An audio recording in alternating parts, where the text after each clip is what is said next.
আসন্ন জামাই ষষ্ঠী উপলক্ষে এবার সুখবর আরামবাগবাসীর জন্য। আসন্ন জামাই ষষ্ঠী উপলক্ষে কলকাতার বিশিষ্ট বুটিকদের নানান সুন্দর সুন্দর সম্ভার নিয়ে, যেমন শাড়ি, রকমারি গয়না, বেড কভার নিয়ে রিক্রিয়েশনের আয়োজন করতে চলেছে বুটিক শাড়ি প্রদর্শনী ও মেলার। প্রদর্শনীটি অনুষ্ঠিত হতে চলেছে আরামবাগ পিসি সেন রোড ছায়াবাণী সিনেমা তলার কাছে আরামবাগ রামমোহন হলে। আজ দীঘায় জগন্নাথ ধামের শুভ উদ্বোধন, আর সেই উপলক্ষেই আরামবাগ ৪ নম্বর ওয়ার্ডের পুরাতন বাজার সংলগ্ন এলাকায় তৃণমূলের যে কার্যালয়, তার সামনে সকাল থেকেই জগন্নাথ দেবের পুজো পাঠের আয়োজন করা হয়েছে। এদিন উপস্থিত ছিলেন আরামবাগ পৌরসভার ভাইস চেয়ারম্যান মমতা মুখার্জি সহ তৃণমূলের নেতাকর্মী ও সাধারণ মানুষ।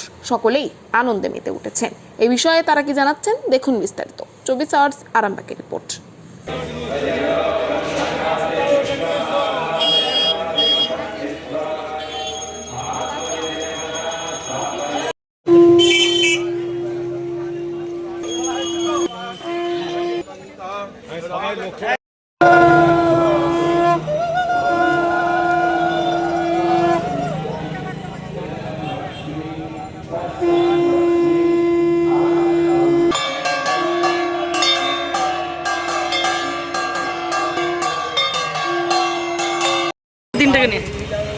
আজকের দিনটা আমাদের সকলের জন্য, রাজ্যবাসীর জন্য অত্যন্ত আনন্দের একটা দিন।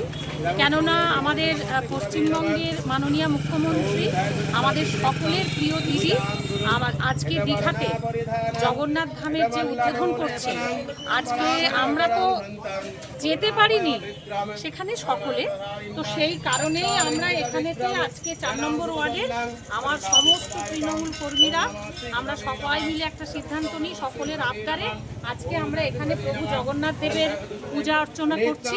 এবং দেখুন, এটা বিরোধীদের কথা, বিরোধীরা বিরোধীর মতো বিরোধিতা করবে, তবেই তো তারা বিরোধী দল হয়ে থাকবে। তো এটা জেনে রাখা উচিত, 1855 খ্রিস্টাব্দে যখন জানবাজারের রানী রাসমণি ভবতারিণীর মন্দির প্রতিষ্ঠা করেছিলেন, তখনও কিন্তু সমাজের বেশ কিছু ব্যক্তি, কুলাঙ্গার ব্যক্তি, মানে কটু উক্তি করেছিলেন যে মহিলা হিসাবে মন্দির তৈরি করছেন। আজকে অবাক লাগছে যে 2025 সালে এসে ঠিক আবার একজন মহিলার হাত ধরেই বাংলার বুকে তৈরি হচ্ছেন প্রভু জগন্নাথের মন্দির।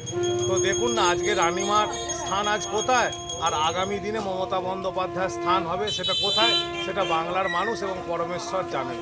আর সবথেকে বড় কথা, শুভেন্দু অধিকারী খুবই বাচ্চা ছেলে, ও ধর্ম নিয়ে রাজনীতি করে, কিন্তু ধর্মের সত্তাটা ও জানে না। ও আজকে তৃণমূল কংগ্রেস এবং সাধারণ মানুষকে টুরিস্ট করে বলছে যে ওটা নাকি সাংস্কৃতিক চর্চা কেন্দ্র। আচ্ছা, আপনি বলুন, শুভেন্দুবাবু কি জানে ইসকনের ফুল ফর্ম কি? ইসকনের ফুল ফর্ম নাম হচ্ছে ইন্টারন্যাশনাল সোসাইটি কৃষ্ণ করসপন্ডেন্স। আজকে আর্ট অফ লিভিং, সেখানে ধর্মগুরু ধর্মপ্রচার করছে, তার নাম কি আর্ট অফ লিভিং। আজকে স্বামী বিবেকানন্দ আমেরিকাতে গেছে এবং সেখানে নিউ ইয়র্কে গিয়ে বেদান্ত সোসাইটি গঠন করেছে। তো সেখানে কোথায় লেখা আছে মন্দির, ঠাকুরের নাম? কোথাও লেখা নেই। হতেই পারে চর্চা কেন্দ্র, চর্চার মধ্যেই পরমেশ্বরকে পাওয়া যায়, এটা জানে না। ওনারা লাল টপ্পা পরে গলায় গামছা নিয়ে সাধারণ মানুষের ওপরে অত্যাচার করাটাই ওদের কাছে ধর্ম। ধর্মটাকে রাজনীতির মধ্যে আনবেন না। ধর্ম ধর্মের জায়গায় থাক, রাজনীতি রাজনীতির জায়গায় থাক। আজকে আপনারা সকলে জানেন যে আমাদের দীঘায় পশ্চিমবঙ্গের মাননীয় মুখ্যমন্ত্রী মমতা বন্দ্যোপাধ্যায় পুরীর জগন্নাথ দেবের আদলে একটি জগন্নাথ ধাম তৈরি করেছেন, তারই আজকে শুভ উদ্বোধন হবে। তো আমরা এই আরামবাগ ৪ নম্বর ওয়ার্ড তৃণমূল কংগ্রেসের পক্ষ থেকে, সকলের পক্ষে তো আর দীঘা যাওয়া সম্ভব হয়নি, সেইটাকে আমরা স্মরণ করে আজকে সকলে মিলে আমরা প্রভু জগন্নাথ দেবের এখানে পূজা অর্চনা করছি। তারিখ 5, 6, 7, 8ই মে 2025, 4 দিন সকাল 11টা থেকে রাত 9টা অবধি। বুটিক মেলায় থাকছে ডিজাইনিং তাঁত, কুর্তি, মলমল, ব্যাঙ্গালোর সিল্ক, তসর, মটকা সহ ভ্যারাইটি শাড়ির সম্ভার। এছাড়াও বিশেষ আকর্ষণ হিসেবে থাকছে নবদ্বীপের ক্ষীর দই। এছাড়াও থাকছে 1000 টাকায় লটারির মাধ্যমে উপহার জেতার সুবর্ণ সুযোগ। তাই দেরি না করে জমিয়ে কেনাকাটা করুন আর জিতে নিন আপনার মন পছন্দের উপহারটি। সন্তানের পরে মন বসছে না, প্রচুর পরিশ্রম করেও আপনি আশানুরূপ পারিশ্রমিক পাচ্ছেন না, যার ফলে আর্থিক সংকট আপনার জীবনে দুঃখ এবং চাপের ছায়া ফেলেছে। দেনার ভারে জর্জরিত স্বামী স্ত্রীর মধ্যে প্রতিনিয়ত ভুল বোঝাবুঝি বেড়েই চলেছে। নতুন বাড়ি কিনেছেন, কিন্তু সেই স্বপ্নের বাড়িটা যেন আরো দুর্ভোগ নিয়ে যাচ্ছে আপনার জীবনে। আপনি ভাবছেন সস্তায় পাওয়া বাড়িটা নেওয়াটাই কি সঠিক সিদ্ধান্ত ছিল? এমনই সব দ্বিধাদ্বন্দ্ব এবং জীবনের কঠিন মুহূর্তে আপনাকে সঠিক পথে পরিচালিত করবেন আন্তর্জাতিক খ্যাতিসম্পন্ন স্বর্ণপদক ও স্বর্ণ মুকুটপ্রাপ্ত ডক্টর অজয় শাস্ত্রী।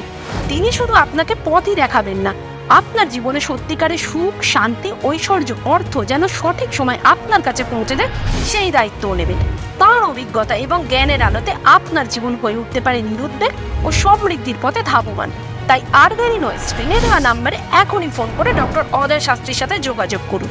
কে জানেন, হয়তো একটিমাত্র ফোনই আপনার জীবনকে বদলে দিতে পারে।